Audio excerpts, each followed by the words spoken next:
Bonjour, bienvenue dans cette nouvelle vidéo de Geek et Dude au Japon.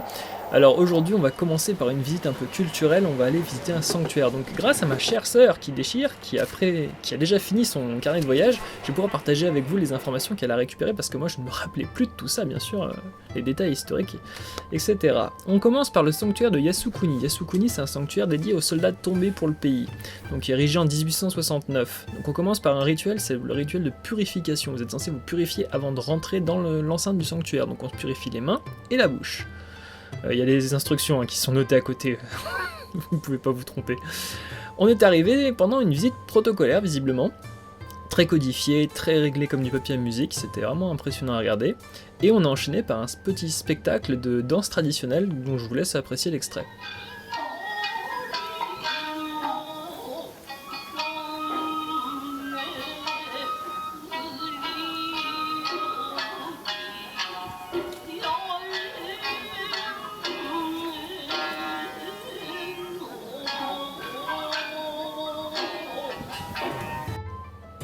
La visite des sanctuaires, c'est aussi l'occasion d'apprécier l'architecture traditionnelle japonaise avec ses gros bâtiments. C'est aussi des lieux de culte, là vous avez les prières qui sont nouées, les papiers sont noués autour de fils.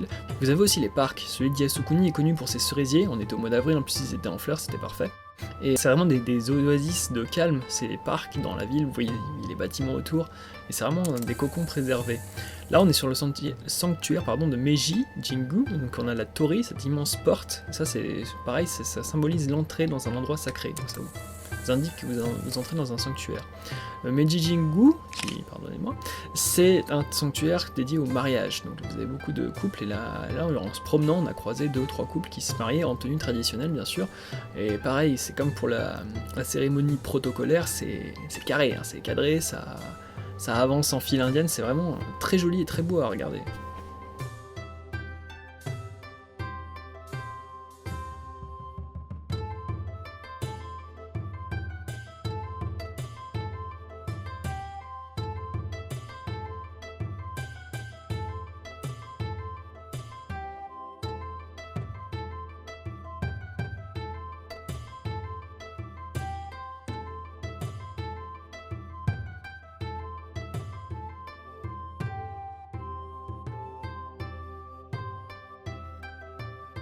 On poursuit donc la visite avec le sanctuaire Kameido. Donc là vous voyez au niveau de sa torii, vous avez des petits stands de street food japonaise. La street food japonaise c'est absolument à essayer, que ce soit les okonomiyaki, ces omelettes aux choux et à la viande, ou que ce soit les poissons grillés ou n'importe quel type de brochette avec des pieuvres. Enfin tout est à essayer, c'est excellent, c'est délicieux, on n'est jamais déçu par la street food japonaise. Le sanctuaire Kameido est connu pour son festival de la glycine. Ça tombait bien, on était en plein dedans au mois d'avril, comme vous pouvez le constater.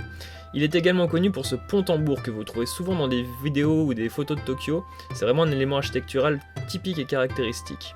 Au loin, vous observez la Skytree Tower. La Skytree Tower, retenez bien le nom, on ira faire un tour pour voir à quoi ça ressemble de là-haut.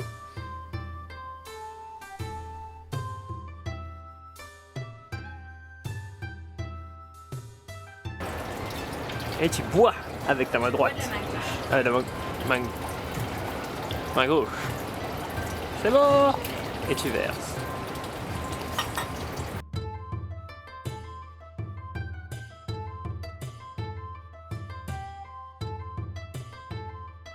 Ici on a l'exemple d'un automate, alors ils sont très friands d'automates au Japon, et celui-ci donne des bonnes fortunes en fait, et son intérêt c'était que les bonnes fortunes étaient traduites en anglais, du coup on a pu comprendre ce qu'il nous racontait.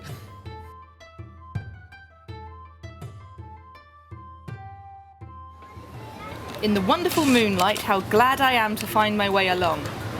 My fortune is quite good. The fortune will be better and better, as if the dark road got lighter because of the moonshine. Go slowly but steadily, and make your own way, and everything will go well.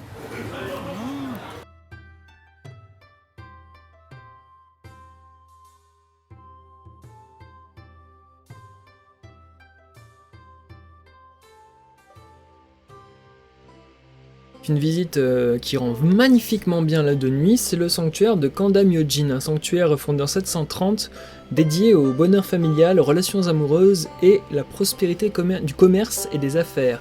La nuit franchement ça avait une ambiance avec ces lanternes, c'était juste magnifique.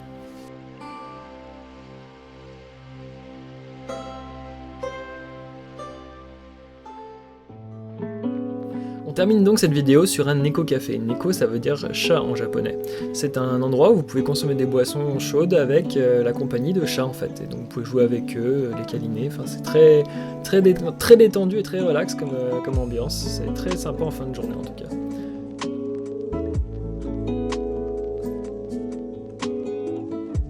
J'espère que cette vidéo vous a plu. Je vous donne rendez-vous à très bientôt pour la suivante. Et d'ici là, portez-vous bien. Ciao!